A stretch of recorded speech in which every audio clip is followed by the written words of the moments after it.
두산중공업의 기준점 왜 들여다보고 왜 들어가는지 뭐 아시는 것처럼 원전 관련된 내용이 다 있어요. 어?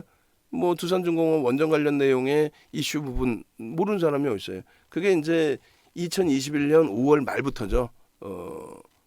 문재인 대통령께서 미국 방미하셨을 때 그 기준에 아이고 큰일 났다. 그 기준에 일단은 어찌됐건 미국 쪽에서 미국 바이든 대통령, 조 바이든 대통령과 나누었던 내용 중에 하나가 이제 원전 관련된. 그러니까 미국의 이제 민주당 쪽이 미국의 민주당 쪽이 친환경이잖아요. 진보, 친환경 쪽의 정책을 핍니다. 그래서 이제 환경세를 부과를 하죠. 지금 이제 뭐 탄소 배출권인가요? 뭐 그거에 대해서도 규정 잡아서 그 환경 부분에 문제가 되는 업체들에 대해서는 이제 뭐 세금이나 또 여러 가지 제재를 가하겠다 이렇게 이제 코멘트를 해놓은 상태고 정책을 이렇게 꾸려놓은 상태고 공화당 정부가 미국의 공화당 정부가 들어서게 될 경우에는 야 환경세가 무슨 상관이 있어 북극곰이 물속에서 자면 어때 그러니까 개발해 원유든 석탄이든 개발해 그렇게 하면서 이제 환경세를 폐지해 주죠.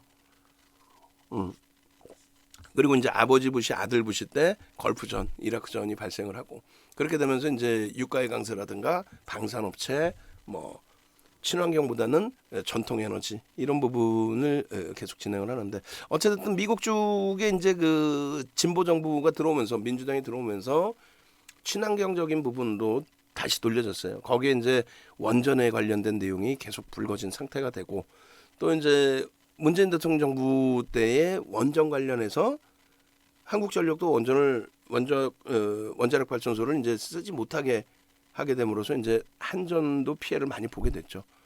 뭐 그것에 대해서 지금 뭐 조사를 하겠다 뭐 여러 가지가 있는데 어쨌든 결론은 원전 관련된 내용에 이제 두산중공업이 이 당시 기준에 원전 때문에만 움직였을까요? 이게? 그러니까 뭐 여러 가지 내용이 있을 텐데 나중에 뭐 시간이 되면 또 얘기하고요. 그러니까 원전 관련된 내용뿐만이 아니다.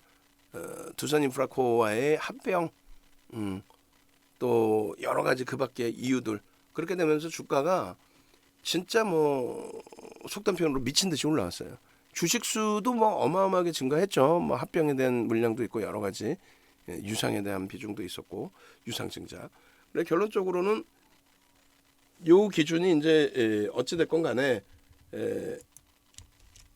원전에 관련된 내용이 있음으로써 단기간에 더블 이상의 수익이 나고 시가총액 저 당시에 13조까지 올라간 거예요. 저게.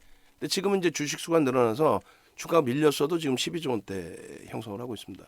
근데 계속 들여다보고 있는 이유 중에 하나는 어차피 이제 원전 관련된 내용은 우리나라 정부 자체, 그러니까 우리나라의 정책적인 부분 자체도 보수가 들어오면서 원전에 대해서는 앞전 민주 진보 쪽에서의 정책을 강하게 반발을 하는 것 중에 하나가 이제 원전 사용 관련된 내용이란 말이에요. 그죠?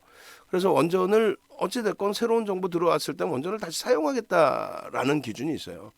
근데 그 부분을 윤 정부는 그 부분에 대한 실질적인 그 실적 개선이나 이런 부분이 두산중공업 쪽이 아니라 한국전력 쪽의 기준이 맞다라고 표현을 해드리는 거고, 한국전력 쪽이 그쪽은 이제 원전을 사용하게 되면은 실적이 개선이 되죠.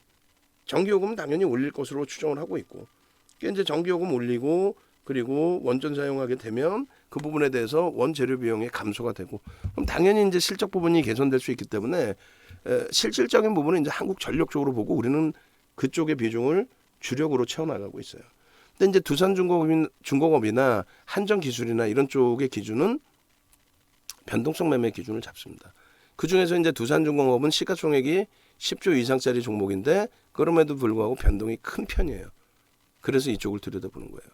그러니까 이제 마지노선의 기준은 이 그 두산중공업을 들여다보고 사실은 뭐 후행성이지만 요자락에서 정리가 끝났어야 돼요. 사실은 여기서 거래가 둔화돼 있잖아요. 그죠? 근데 기본적인 거래량을 유지하고 있고 요 갭에 대한 부분을 일정 범위 유지하고 있어서 사실 들여다보고 있었던 겁니다. 근데 만약에 이제 내일 기준에 요자락 정도를 좀 돌려주면 좋겠는데 저자락을 못 돌리거나 혹은 2만 원이 흔들리거나 하면은 그때 이제 비중을 축소할 것도 심각하게 고려를 하고 있어요. 우리는 어차피 거래량이 수반된 기준의 설정 범위 요 자락에서 들어간 부분이에요. 그러면 사실상은 손실 부분도 있어요. 우리 입장에서도. 우리 뭐 대박 났어요. 거짓말 할 수도 없고. 또 매매가 이제 좀 원활하신 분들은 고점에서 차익 실현하고 거래가 둔화되어 있기 때문에 관망하시는 분들도 계실 수 있겠지만 공식적으로는 일정 범위의 이제 손실폭 기준으로도 해석할 수 있습니다. 결론적으로는 지금 기준에 이제 그 두산중공업의 요 갭을 다 메꾸는 자락까지 들고 가기에는 부담스럽고 그래서 마지노선 범위를 2만 원 그리고 돌려주면 이왕이면 저 꼬리 윗부분으로 좀 돌려줘라. 또 더 긍정적이면 이제 요 부분 절반까지 또 돌려주면 가장 좋죠. 그리고 거래량 부분은 당연히 이 OMA를 부딪혀줘야 되는데 앞전 거래량이 월등했다라고 하더라도 부딪혀줘야 되는데 내일 하루 거래 가지고는 저걸 부딪힐 가능성은 없다라고 보는 게 맞죠. 내일 하루에 뭐 3천만 주씩 터질 수는 없으니까. 뭐 터지려면 터져요. 1조 원 이상도 거래가 터지니까. 그렇지만은 시간의 변동 그 거래량을 놓고 봤을 때는 그 정도까지는 좀 무리수가 있고요. 다만 이제 시간 내에서 일정 범위 1%대 가격 반발력을 줬기 때문에 그러면 내일 그 소폭의 갭상승과 함께 특별한 새벽 시간에 특별한 악재가 없으면 일정 범위의 갭상승과 함께 거래를 수반하고 돌릴 수 있을 걸로 추정을 하고 있습니다. 그렇게 됐을 때 이제 그 두산중공업의 기본적인 거래량 거래대금 부분은 당연히 2천억을 넘기는 게 당연한 건데 원체 지금 이제 거래가 둔화돼 있는 상태잖아요. 그러니까 1,000만 주의 기준을 설정하고 1차적으로 기본적인 가격 반발력을 기준 잡을 때 1,000만 주의 기준을 설정을 하고 2천억 원의 기준점을 설정을 합니다. 그러면 시초가 대비해서 대략 한 7% 정도의 등락 범위는 나올 수 있다. 최소. 시초가 대비 7%. 그러니까 내일 살짝 갭상승 나서 뭐 2% 전후에서 시작이 된다면 10% 수준까지는 들어올릴 수 있다. 2천억 원의 거래대금, 그러니까 1,000만 주 이상의 거래량과 양봉이 나오게 됐을 때. 그렇게 이제 해석을 하는 거예요. 그리고 그렇지 못하게 됐을 때 갭상승 이후에 음봉으로 밀려 내려가게 됐을 때는 일단은 최근에 그 저점 부분 2만 원을 마지노선으로 줬겠다는 겁니다. 그래서 원래는 그 변동성 종목으로 안 올리려고 했는데 시간에서 일단 거래가 일부 수반되고 그렇게 해서 이제 시간의 거래대금 5위예요. 시간의 거래대금 5위에 1.7% 움직였고 25만 주가 거래됐습니다. 그럼 우리는 이제 25만 주의 3분의 1 정도가 동시효과 거래량으로 추정을 하거든요. 그러니까 내일 한 8만 주에서 10만 주 정도 동시효과의 거래니까 체결될 것 같아요. 그 흐름만 조금만 잘 이해나가면 1,000만 주 이상의 거래대금은 형성될 수 있다는 거죠. 그래서 1,000만 주의 기준을 잡아드린 겁니다. 그러면 이제 그 1,000만 주의 기준이 조금 전에 나눠드린 이제 그 자료 내용 중에 보시면 이렇게 시간별 기준 거래량이 나와 있어요. 예를 들어서 100만 주의 기준이다라고 했을 때. 그리고 우리가 올려드린 자료 내용에도 여기 이렇게 있습니다. 종목 밑에 보시면. 그리고 오늘 이제 대한전선 배울 때 복귀 교육할 때 또 말씀을 드릴 겁니다. 그래서 1,000만 주의 기준이다. 뭐 100만 주로 할게요. 100만 주의 기준이다. 그럼 9시 10분까지 10%, 9시 30분까지 20%, 10시까지 30%의 거래가 수반되고 삿바형의 양봉, 꼬리가 거의 없는 양봉이 형성되면 된다. 그게 기준입니다.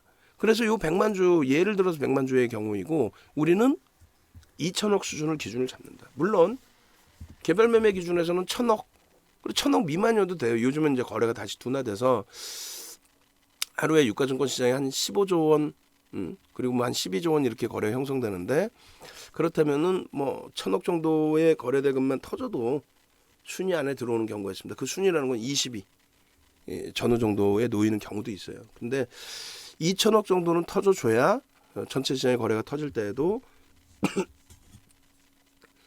22위 전후에 놓여지는 거래대금으로 형성될 수가 있다.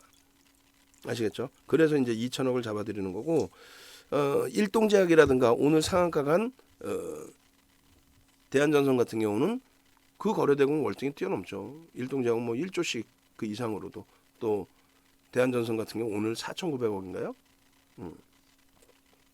그래서 2천억을 넘는 경우가 있습니다. 2천억을 넘길 때는 이길 거래대금 기준에 오늘 거래대금의 80% 정도. 근데 2천억을 넘긴 수준이 아니라 월등히 거래대금이 높다라고 할 경우에는 적절한 시장에서 순위 안에 들어올 수 있는 적절한 거래대금 정도 설정해 놓으면 됩니다. 더 깊이 있는 그 내용은 대한전선할 때도 보고 그리고 나눠드린 거래량 거래대금의 자료에서 보셔도 충분히 설명이 나올 거예요. 그 뭐 자료 화면을 지금 다시금 한번 올려드려 볼게요. 어떤 식으로 설명이 되어 있는지. 조금 전에 이제 링크는 올려드렸고 보통들 이제 올려드리면 잘 안 보시려고 그러는데 요거거든요. 이게 몇 분 안 돼요.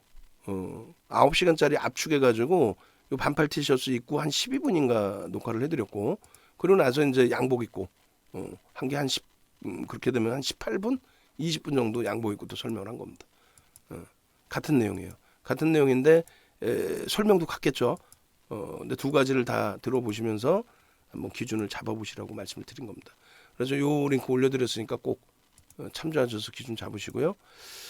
자, 그렇게 해서 첫 번째 두산중공업은 그런 맥락에서 들여다본다. 주봉에서 거래가 수반되어 있는 상태에 갭을 훼손시키지 않고 윗부분에서 맴돌고 있기 때문에 지속적으로 좀 쳐다보고 있는데 내일 거래가 수반되어져서 전주 거래 정도만 수반되어지고 꼬리 달고 일봉상에 양봉으로 나와주면은 추세의 흐름을 좀 더 보고 또 내일 당장의 변동성도 볼 수 있어요.